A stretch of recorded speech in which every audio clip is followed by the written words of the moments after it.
Baik anak-anakku semuanya, Assalamualaikum warahmatullahi wabarakatuh. Setelah kemarin Pak Nuri sudah memaparkan tentang teori dasar tentang vektor ya, penjumlahan vektor, kemudian ini ada perkalian vektor. Nah, mari kita lihat bagaimana aplikasi di saat kita menjumlahkan ya. Jadi yang paling banyak nanti menjumlahkan vektor ya. Bahasa lainnya adalah resultan. Nah, Pak Nuri akan mengambil beberapa video yang Pak Nuri review, yang saya pilihkan sekiranya yang paling bagus lah ya, penjabarannya, penjelasannya paling bagus saya hidangkan di video ini ya.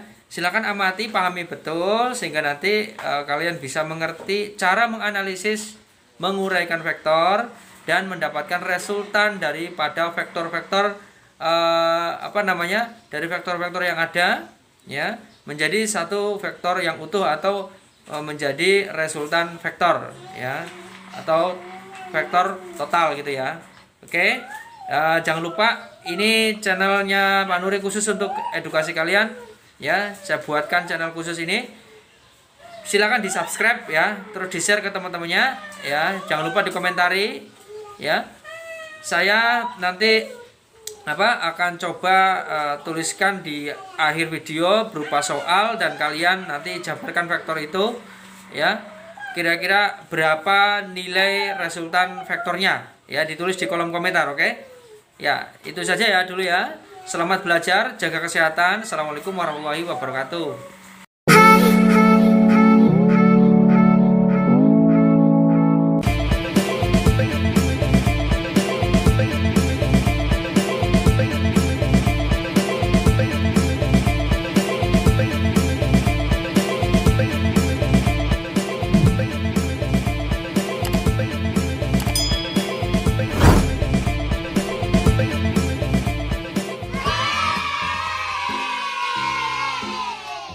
Oke, halo, selamat siang. Ada sebuah soal fisika yang saya bahas sekarang.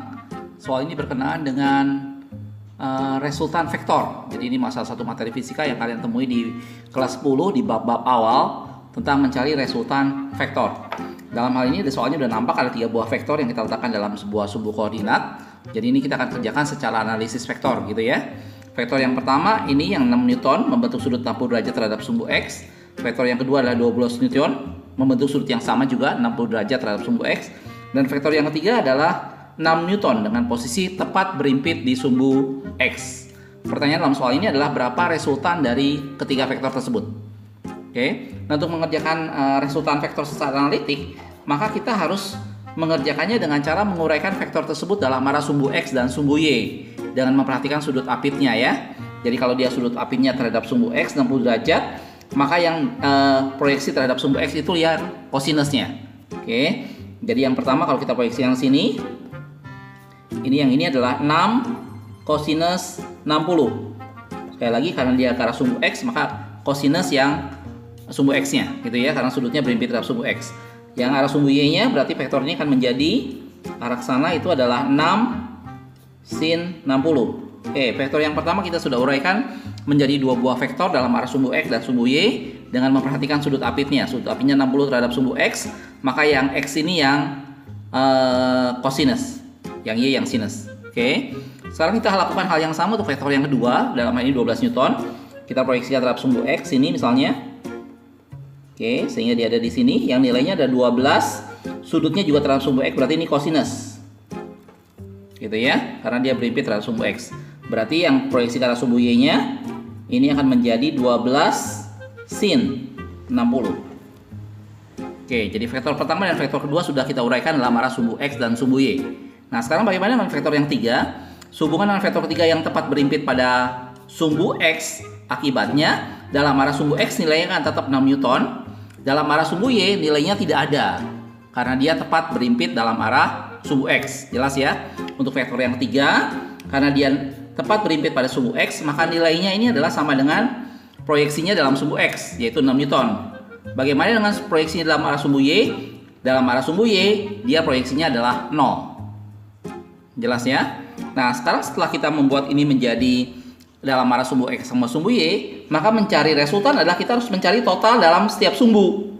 gitu ya. Jadi saya buat di sini sigma F dalam arah sumbu X. Jadi kita perhatikan hanya sumbu X-nya saja. Ini sumbu X, ini sumbu Y. Oke. Dalam arah sumbu X ternyata ada dua yang merah ke sebelah kanan dan ada satu yang biru ke sebelah kiri. Sehingga ini akhirnya dikurangi. Jadi yang ke kanan kita jumlahkan dulu. 6 kosinus 60 ditambah dengan 12 kosinus 60 dikurangi yang ke kiri adalah 6 itu sendiri. Yang tadi berimpit dengan arah sumbu X. Gitu ya. Oke, kita akan hitung sekarang. Kosinus 60 nilainya adalah setengah ditambah dengan 12 kali kosinus 60 setengah dikurangi 6. Ini jadi 3. Ini adalah 6 dikurangi 6. Jadi hasilnya adalah 3 Newton. Ini adalah total gaya yang bekerja dalam arah sumbu X. Nah, setelah itu kita akan kerjakan sekarang dalam arah sumbu Y-nya, total gayanya sigma F dalam arah sumbu Y. Dalam sumbu Y kalau kita perhatikan dalam arah sumbu Y ada dua yang merah, satu ke atas, satu ke bawah. Sedangkan yang sini tidak ada karena tadi saya sudah bilang dia tepat berimpit pada sumbu X sehingga proyeksinya dalam arah sumbu Y menjadi 0. Jadi kita hanya melihat ada dua buah vektor, satu 6 sin 60 yang ke atas dan satu lagi yang ke bawah. Akibatnya ini akan dikurangi. Mana kurang mana tidak ada masalah saya rasa. Toh nanti akan kita kuadratkan gitu ya. Jadi saya anggap yang ke atas dikurangi yang bawah. 6 sin 60 dikurangi dengan yang ke bawah adalah 12 sin 60. Sekali lagi ini ditambah karena dia sama-sama ke kanan, dikurangi karena ini ke kiri. Yang ini dikurangi karena satu ke atas, satu ke bawah. Arah berlawanan dia akan dikurang. Kalau yang searah dia akan di jumlah biasa. Bisa ya? Oke, saya lanjutkan. 6 sin 60 di sana adalah setengah akar 3 dikurangi dengan 12 kali dengan setengah akar 3. Kalau kita selesaikan ini menjadi 3 akar 3 dikurangi dengan 6 akar 3. Oh, ternyata hasilnya negatif. Seperti tadi saya sudah bilang, ini tidak ada masalah. Minus 3 akar 3 Newton. Sekali lagi ini tidak ada masalah mana kurang mana. Kenapa? Karena nanti pada waktu mencari resultan kita akan kuadratkan. Nah, setelah dapat sigma F dan sigma Y-nya, Fx dan Fy-nya baru kita bisa dapat resultan dari ketiga vektor ini adalah Pitagoras dari sigma tadi. Fx kuadrat ditambah dengan sigma Fy kuadrat. Ini saya coba jelaskan setahap demi setahap. Kalau Anda lancar, boleh bisa langsung bisa lewati beberapa langkah, silahkan gitu ya. Kita masukkan 3 kuadrat ditambah dengan minus 3 akar 3 kuadrat. Ini Fx, ini Fy-nya. Oke. Berarti ini adalah akar 9 ditambah dengan ini adalah 27. Didapat akar 36. Jadi resultan vektor ini adalah 6 Newton. Itu akar 36. Jelas ya, kalau kita lihat dalam pilihannya itu adalah D.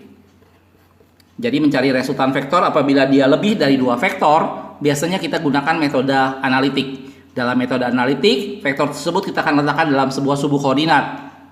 Ya, setelah kita letakkan dalam sebuah sumbu koordinat, maka kita akan uraikan dalam arah sumbu X dan sumbu Y dengan memperhatikan sudut apitnya. Ya, kalau sudut apitnya nempel ke X, maka yang X yang cos. Dan setelah itu kita cari resultan dalam arah sumbu X dan sumbu Y yang kemudian kita akan pitagoraskan. Itu adalah resultan dari vektor tersebut. Oke, mudah-mudahan bisa dipahami. Kalau ada masalah, ada sesuatu yang nggak jelas, silahkan Anda bisa tulis di kolom komentar di bawah ini. Makasih. Ada sebuah gambar di sini, sebuah benda digantung dan diikat dengan 2 buah tali seperti itu ya. Jadi ini ada digantung pada 2 buah tembok begini. Oke, di soalnya dibilang beban tali benda ini gaya beratnya adalah 300 Newton. Jadi ini memberikan gaya 300 Newton tentunya ke arah bawah ya. Oke, akibat berat benda. Terus di sini ada tegang tali yang namanya P. Terus sudut ini 45 derajat, di soalnya dibilang seperti itu. Oke, pertanyaannya adalah berapa tegangan tali P? Jadi P ini sama dengan berapa Newton? Itu yang ditanyakan dalam soal ini. Jadi tegangan tali P ini ada berapa Newton yang mengakibatkan benda ini akan setimbang seperti itu. Oke, ini yang kita coba bahas sebentar. Baik, untuk mengerjakan soal seperti ini, maka yang pertama kali kita kerjakan adalah selalu kita harus menguraikan vektor-vektor gayanya, gitu ya. Di sini tidak ada tegangan tali, saya anggap di sini T begitu. Oke. Sehingga kita akan uraikan dalam arah sumbu X dan sumbu Y. Jadi ini kalau kita proyeksikan, dia kemari dan yang ini ke sini, gitu ya. Ini 45, maka yang sebelah sini adalah T sin 45. Jangan sampai salah menentukan mana sin mana cosnya. Kalau di depan sudutnya berarti dia sinnya. Yang sebelah sini, ini tentunya ke arah sana. Yang sebelah sini ke arah sini, itu adalah T cos 45. Nah, kita udah uraikan vektor yang gaya tegangan tali yang T ini menjadi sumbu X dan sumbu Y. Untuk yang P atau yang W ini tidak perlu karena dia arahnya sudah mendatar atau vertikal. Gitu ya. Jadi ini kita tidak perlu uraikan lagi. Nah, setelah itu sekarang kita tinggal lihat karena dia setimbang, maka sigma F dalam arah sumbu X itu harus sama dengan 0. Dan sigma F dalam arah sumbu Y juga 0. Jadi dia benar-benar dalam kondisi setimbang. Oke, sekarang kita lihat dalam arah sumbu X berarti yang horizontal ini. Kalau dia sama dengan 0 berarti T cos 45 ini sama dengan P. Gitu ya. Karena arahnya berlawanan. Atau ini dikurang ini sama dengan 0 sama aja ya. Jadi saya tulis langsung T cos 45 ini sama dengan P. Ini dalam arah sumbu X. Bagaimana dalam arah sumbu Y? Dalam arah sumbu Y berarti yang T sin 45 dikurangi 300 sama dengan 0 atau T sin 45 sama dengan 300. T sin 45 sama dengan 300. Ini yang kita dapat dari arah sumbu X dan sumbu Y, di mana sigma masing-masingnya sama dengan 0. Oke, saya rasa tidak terlalu sulit ya. Nah, sebenarnya dari dua persamaan ini kita udah bisa melihat untuk mengerjakan ini ternyata sebelum kita mencari P, kita butuh nilai T-nya dulu. T itu adalah tegang tali tadi, gitu ya.